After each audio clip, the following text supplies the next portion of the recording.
మన తిరుపతి లడ్డు ప్రసాదం స్టార్ట్ చేసింది 1515 సంవత్సరం నుంచి. రోజుకి 2 లక్షల మంది దర్శనం, 3 లక్షలకు పైగా లడ్డూలు. ఏం జరుగుతుంది అసలు అనేది ఆలోచిస్తుంటే అసలు ఏం అర్థం కావట్లేదు.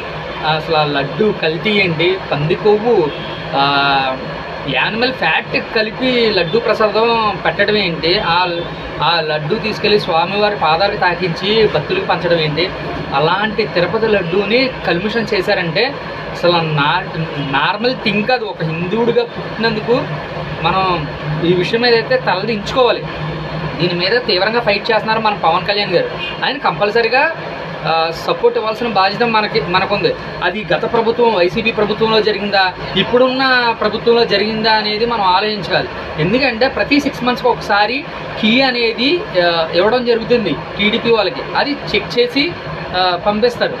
కానీ ఎక్కడ మిస్టేక్ జరిగింది, వీళ్ళకి 3 నెలల ముందే తెలిసింది, టీడీపీ ప్రభుత్వానికి 3 నెలల ముందే తెలిసింది ఈ లడ్డు ఇష్యూ. ఇప్పుడు ఎందుకు బయటకు తీసుకొచ్చారు అనేది చాలా నా మైండ్లో చాలా క్వశ్చన్స్ ఉన్నాయి.